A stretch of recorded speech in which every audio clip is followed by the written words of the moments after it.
Growing up, our house felt like a military camp. My father, a college teacher, ran things very strictly. My older sister, Julie, was the perfect child, obedient, focused on school, and always trying to make everyone happy. I was the opposite, always testing the limits. "Laura, sit up straight," my father would snap during dinner. "A lady doesn't slouch." I'd roll my eyes, sit up, and then slouch again the moment he wasn't looking. It was a constant power struggle. My mother didn't say much, but she was just as strict. She would give me disapproving looks at my clothes or the friends I chose. "What will the neighbors think?" she would always ask. Even though home felt stifling, I found small ways to create my own space. I started dating Paul when I was 17. He was 20, and in college, everything my parents wouldn't want for me. We kept it secret, meeting whenever we could. For a while, I felt like things were finally going my way. I had plans to go to college and escape my parents' strict hold. But life had other plans. A few months after my 19th birthday, I started feeling sick in the mornings. At first, I thought it was stress from my upcoming exams, but soon I couldn't ignore it anymore.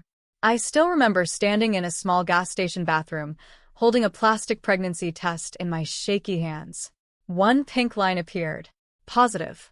I was pregnant. The next few days felt like a blur. I couldn't stop thinking about what to do. I knew I had to tell Paul, but every time I tried to call him, I lost my nerve. Finally, I couldn't avoid it any longer. We met at our usual spot, a small park away from everyone's eyes. Paul smiled when he saw me, but his smile quickly faded when he noticed my expression. "Laura, what's wrong?" he asked, reaching for my hand. I pulled away, hugging myself. "I'm pregnant," I blurted out. The silence that followed was heavy. Paul's face went through so many emotions: shock, disbelief, and finally, fear. "Are you sure?" he asked. I nodded, tears welling up in my eyes. I took 6 tests, and they were all positive. Paul ran his hands through his hair, his eyes suddenly cold. "You need to get rid of it. An abortion, Laura. It's the only option. We're too young for this. It'll ruin our lives." I couldn't believe what I was hearing. This was Paul, the boy I thought I loved, telling me to get rid of our baby like it was nothing. "Get out of my sight," I hissed, turning away from him. He left without another word, leaving me alone with the heavy decision I had to make. Telling my parents was even harder. I waited until after dinner, when my father was sitting in his usual spot in the living room, reading the newspaper.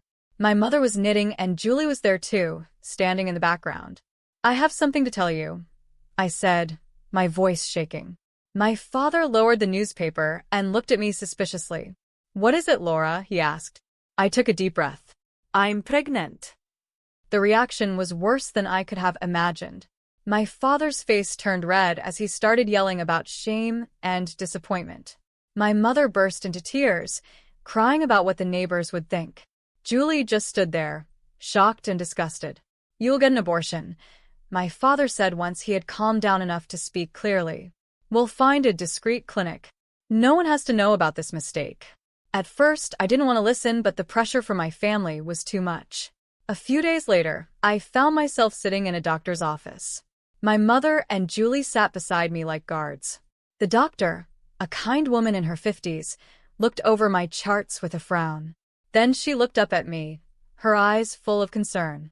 "Laura, I need to tell you something important," she said gently.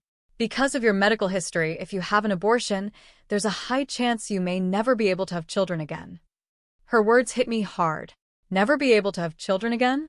Suddenly, the choice was clear. "No," I said, my voice stronger than I expected. "I'm not doing it. I'm keeping the baby." My mother gasped, and Julie rolled her eyes, but I stood my ground. The drive home was tense and silent. When we walked through the door, my father was waiting, expecting news. "Well," he demanded. "She wouldn't do it." My mother spat, frustrated. "After everything we've done for her," my father said, his face twisted with anger. He took a deep breath and then spoke, his voice cold and final. "Get out. Pack your things, and leave this house. You're no daughter of mine. I won't have you embarrassing this family with your condition. my father said, his voice cold. My mother nodded in agreement, her eyes hard. You heard your father. Go. Julie just stood there, silent and judgmental. Tears ran down my face as I rushed to my room, grabbing some clothes and throwing them into a bag. As I headed for the door, my father's voice stopped me one last time. And don't think about coming back. As far as we're concerned, you're dead to us. The door slammed behind me with a sound that felt final and devastating. I was alone, pregnant, and homeless. In desperation, I called the only person I thought might help, my Aunt Kelly. She and Uncle Scott had always been the outcasts of the family, living in another state and rarely talking to my parents. Laura, what's wrong, sweetie? Aunt Kelly's voice was warm and concerned. Through tears, I explained everything. There was a long pause after I finished. Where are you now? She finally asked. Outside our house. They kicked me out. Another pause. Stay right there. We're coming to get you. The drive to Aunt Kelly and Uncle Scott's house was long, but it gave me time to think about everything that had happened. Their house was small but cozy. As soon as we arrived, Aunt Kelly fussed over me, making sure I ate something, while Uncle Scott carried my bag to the spare room, which would now be mine. It's not much, he said, placing the bag down, but it's yours for as long as you need it. I looked around the small, warm room and felt a lump in my throat. It's perfect, I whispered. The next few weeks were a blur of doctor's appointments, talking about my future and getting used to my new life. One evening at dinner, Aunt Kelly spoke up. We've been thinking, she said, we want to help you continue your education. I looked up from my plate, surprised. What do you mean? Uncle Scott leaned forward. We've saved some money over the years. We never had kids of our own, so we want to use it to help you go to college. I was speechless. After everything that had happened, the idea of going to college felt impossible. I don't know what to say. Say yes, Aunt Kelly smiled. We believe in you, Laura. This baby doesn't mean the end of your dreams. With their support, I enrolled in a local community college, majoring in business management. It wasn't easy, juggling classes, doctor's appointments, and the challenges of pregnancy, but I was determined to make it work. I also found a job as a waitress at a local restaurant. The owner, Evelyn, was a kind woman who understood my situation and was flexible with my hours. It wasn't much, but it helped me save for the baby and contribute to Aunt Kelly and Uncle Scott's household. The day my son was born was the most terrifying and beautiful day of my life. After hours of labor, I held him in my arms, amazed by his tiny fingers and toes. Aunt Kelly and Uncle Scott stood nearby, smiling proudly like grandparents. What are you going to name him? Aunt Kelly asked softly. I looked down at my son, peacefully asleep in my arms. Jack, I said. It means God is my judge, because no matter what anyone else thinks, I know I made the right choice. As I adjusted to being a mother, juggling a newborn with college classes and work, I often thought about my parents and Julie. Did they know about Jack? Did they regret what they had done? But I pushed those thoughts aside. I had a new family now, one that accepted and loved me unconditionally. One day, during a rare break, I was scrolling through social media when a post caught my attention. It was from Julie. My heart skipped a beat as I read it, excited to announce that Paul and I are engaged. Can't wait to start our life together. The photo showed Julie smiling, her arm around Paul, the same Paul who had abandoned me and our child. They looked so happy, like nothing had ever happened. A wave of emotions hit me: anger, hurt, and betrayal. But then I looked over at Jack, peacefully playing in his crib, and I realized something important. I didn't need their approval. I didn't need their love. Everything I needed was right here. The years went by quickly in a blur of diapers, textbooks, and late-night study sessions. My last semester was especially tough. I was taking extra classes to graduate on time, still working at the restaurant, and taking care of an energetic 5-year-old. Graduation day was filled with emotions.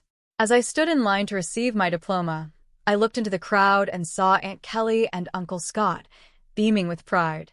Jack sat on Uncle Scott's shoulders, waving excitedly whenever he caught my eye. The real surprise came later at the graduation party Aunt Kelly and Uncle Scott threw for me. While we were celebrating, Evelyn, my boss from the restaurant, pulled me aside. "Laura, I have an offer for you," she said with a smile. "I'm looking for a new restaurant manager, and I think you'd be perfect for the job." I was shocked. "Me? But I've only been a waitress." Evelyn waved her hand, dismissing the thought. "You've been so much more than that. I've seen how you handle tough customers, how you organize the staff, and how you've balanced work, school, and motherhood. That's the kind of dedication and skill I need in a manager." It felt like a dream come true, a steady job with better pay and regular hours. It was exactly what Jack and I needed to start our new life. The next few years were full of positive changes. I threw myself into my new role at the restaurant, learning everything I could about management and business. Jack started school and grew into a smart, curious boy who loved to read and play baseball. It was at one of Jack's Little League games that I met Frank. He was there with his son, Tyler, who was playing on the other team. We started talking, and I was instantly drawn to his kind eyes and easy laugh. "Single dad?" I asked, noticing he was alone. He nodded, a sad smile crossing his face. "Widower, actually. Tyler's mom passed away when he was a baby." My heart ached for him. "I'm so sorry. That must be hard." "It is," he admitted, "but we manage." "How about you?" "Single mom." I laughed. "Is it that obvious?" Our relationship developed slowly. We were both careful, having been hurt before, and with our children in the picture, we didn't rush things. But as months passed, I found myself falling for Frank. He was kind and patient, and Jack adored him. A year after we met, Frank proposed. It wasn't anything dramatic, just a quiet moment in his backyard with our boys playing nearby. Our wedding was small and intimate, with only close friends and family. As I walked down the aisle with Jack proudly by my side as the ring bearer, I caught Aunt Kelly's eye. She was crying, but her smile was radiant. Life with Frank, Jack, and Tyler soon settled into a comfortable rhythm. A couple of years after our wedding, we were blessed with another addition to our family. Our daughter, Betty, was born on a warm spring morning. As I held her in my arms, with Frank, Jack, and Tyler gathered around the hospital bed, I felt a sense of completeness I had never known before. I loved all three of my children equally: Jack and Betty, my biological children, and Tyler, my stepson. Blood didn't matter. They were all my kids. One evening, Aunt Kelly was over helping with the kids when we were startled by a familiar voice coming from the TV. There, larger than life, were my parents. My father stood at a podium, waving to a cheering crowd. The ticker at the bottom of the screen read, "Adam Johnson announces his candidacy for mayor." My heart nearly stopped. It had been years since I had seen my parents, even if only on a screen. My father looked older, his hair grayer, but his eyes still had that same stern, determined look I remembered so well. As we watched him speak about family values and moral integrity, Aunt Kelly's face twisted with anger. "Hypocrites," she spat, her voice shaking with fury. I turned to her, shocked. "Aunt Kelly?" She took a deep breath, her eyes never leaving the screen. "There's something you need to know, Laura. Something they've kept hidden for years." "What?" I asked, confused. What she told me next shook me to my core. Many years ago, before Julie and I were born, my parents had their first child, a boy. But he was born with severe physical disabilities, without legs. Instead of loving and caring for him, they left him at the hospital, too afraid that he would embarrass them. I felt a whirlwind of emotions: shock, disbelief, and a deep sadness for the brother I never knew. "Why didn't you tell me sooner?" I asked Aunt Kelly, my voice shaky. Her eyes filled with tears. "I'm sorry, Laura." "I should have, but after what your parents did to you, I didn't want to add to your pain." That night, after the kids were in bed, I made a decision. I needed to find my brother. With Frank's support, we hired a private investigator. Weeks went by, and finally, we had a lead. My brother was alive, and against all odds, he had thrived. He was a successful writer, married with kids of his own. He had been adopted by a wealthy family that had given him every chance to succeed. Meeting him for the first time was surreal. Even though he looked different, I could see parts of myself in his face. His name was Larry, and he greeted me with a warm smile and open arms. I always knew I had a biological family out there somewhere, he said softly. I just never thought I'd find a sister. Over the next few months, Larry and I became close. I introduced him to my family, and he welcomed us into his. His wife, Julie, a coincidence that made me laugh, and their 2 children became part of our extended family. 22nd years had passed since the day my parents kicked me out. Life had moved on, bringing both joy and sorrow. My oldest, Jack, was now 20 and had just started college on a baseball scholarship. I couldn't have been prouder of the man he was becoming. One lazy Tuesday afternoon, I was scrolling through news articles when a familiar face caught my eye. It was my father, looking older but still carrying that same air of self-importance. The headline read, Mayor Adam Johnson discusses family values in exclusive interview. Curiosity got the better of me, and I clicked on the video. For a few minutes, I listened as my father talked about the importance of family and moral values. Then the interviewer asked about his children. My father's face softened into what I knew as his public sympathy look. I have one daughter, Julie. She's the light of our lives. Tragically, we lost 2 of our children. The pain never goes away, but it's made our family stronger. For days, I seethed with quiet rage. How dare they? How dare they erase me and Larry, pretending to be tragic, sympathetic figures? Almost as if fate was stepping in, Larry called. Laura, guess what? I'm doing a book signing in our hometown next week. It would mean the world to me if you could come. I wouldn't miss it for the world, I told him, a plan already forming in my mind. The following week, I found myself back in the city where I grew up. As I walked through the familiar streets, memories came rushing back, some good, but many painful. I pushed them aside, staying focused on what I needed to do. The book signing was being held in the grand ballroom of the city's most prestigious hotel. As I entered, I realized Larry hadn't been exaggerating. Half the town seemed to be there. Local celebrities, business leaders, and politicians were all mingling, waiting for the event to start. And there, in the front row, sat my parents and Julie. My father, now the mayor, looked every bit the part of a distinguished politician. My mother, elegantly dressed, smiled and nodded at people she knew. Julie sat beside them. They hadn't noticed me yet. I found a seat near the back, my heart pounding so loudly I thought everyone could hear it. Larry rolled onto the stage in his wheelchair to loud applause. He looked confident and comfortable in the spotlight. As he began talking about his book and his life, I saw my parents nodding, trying to look sympathetic. I was born with a severe disability, Larry said. No legs and other health issues. My biological parents abandoned me at the hospital, unable or unwilling to care for me. I watched my father closely, but his expression didn't change. No recognition, no shame, just the practiced look of a politician showing concern for someone else's story. It's a sad story, Larry continued. But I was lucky. I was adopted by a wonderful family who gave me every opportunity to succeed. Still, I always wondered about my birth family, who they were, and why they gave me up. The room was completely silent. Everyone focused on Larry as he spoke. My heart raced, knowing the moment that would change everything was coming. Then Larry smiled, his eyes sparkling with a mix of humor and determination. But that's not the end of my story, he said. You see, I found my family. My sister Laura is here today. He turned toward me, extending his hand. Laura, would you join me on stage? A gasp spread through the audience as I stepped into the spotlight. Many faces showed recognition. After all, I had grown up in this town. But the most dramatic reactions were in the front row. My parents' faces went pale, their expressions shifting between shock, fear, and realization.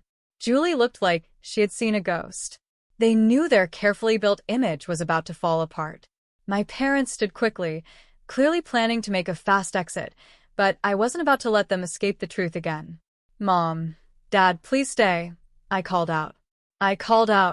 My voice echoing through the now silent room. I think it's time we had an honest conversation, don't you? My parents froze, trapped by the eyes of the entire audience. Slowly, reluctantly, they sat back down. I took a deep breath. Many of you knew me growing up. You knew my family. But there's a lot you didn't know, a lot that's been hidden for far too long. And then I told them everything. How my parents had abandoned Larry at the hospital because they were ashamed of his physical differences. How they had hidden his existence, building their reputation on lies. And then, history repeated itself. I continued, my voice growing stronger. When I got pregnant at 19, they didn't offer support or understanding.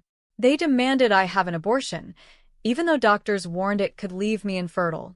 When I refused, they kicked me out pregnant, alone, and abandoned, all to protect their perfect image. Gasps and whispers spread through the crowd.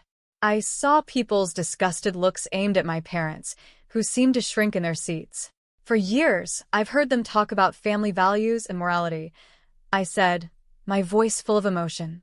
But their actions tell a different story. They abandoned 2 of their children when we needed them the most. They erased us from their lives to keep up their perfect image. The room erupted into chaos. People were shouting, some at my parents, others at each other. Journalists, who had come for a simple book signing, were now furiously taking notes or speaking into their phones. In the middle of the uproar, I locked eyes with my father. The man who had once seemed so powerful in my childhood now looked small and defeated. My mother was openly crying, and Julie sat frozen, her face filled with shock and confusion. In the days that followed, the story blew up. It was all over the local news, then the national news. My father's political career crumbled overnight. The man who had preached about integrity and family values was exposed as a hypocrite. His position as mayor became impossible to hold, and within a week, he resigned, citing personal reasons. But everyone knew the truth. The college where he had taught quickly distanced themselves, firing him.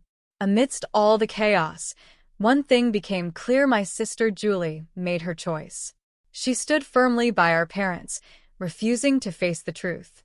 During a brief phone call, she hissed, "You've ruined everything. Don't contact me again. You're dead to me, just like you're dead to Mom and Dad." But life has a way of surprising you when you least expect it. A few days later, I got a call from a number I hadn't seen in over 22 years. It was Paul, Julie's husband, and the father of my eldest son. "Laura," he said, his voice hesitant and almost shy. "I've been thinking about us, about what happened. Julie and we can't have children. And I thought, well, we have a son together. Maybe we could be a family." I couldn't help but laugh. "Paul, you made your choice 22 years ago. You left me when I was pregnant with your child. You married my sister, and now just because you can't have children with her, you think you can come back to me? No, that's not how it works." "But Laura." No, Paul. "I have a wonderful husband and a beautiful family. I don't need you, and I certainly don't want you." Goodbye. I hung up, feeling a sense of closure I didn't know I needed. But the surprises didn't stop there. The next day, I got another unexpected call, this time from Paul's parents. "Laura," a tentative voice asked. "This is Lauren, Paul's mother. We just found out about Jack." Is it true? Do we have a grandson?" The conversation that followed was emotional and eye-opening. Paul and my parents had told them I'd had an abortion and run away. They'd spent years believing their grandchild never existed. "We'd like to meet him," Lauren said, her voice trembling. "If that's okay with you. Of course, we understand if you don't want us in your lives." I thought for a moment. Paul's parents weren't responsible for what Paul did or for the lies my parents told. They had been deceived too. "Okay," I said finally. "I'll talk to Jack and see if he's open to meeting you." The meeting between Jack and his grandparents went surprisingly well. There were tears, hugs, and lots of catching up. Jack, always kind-hearted, welcomed them with open arms.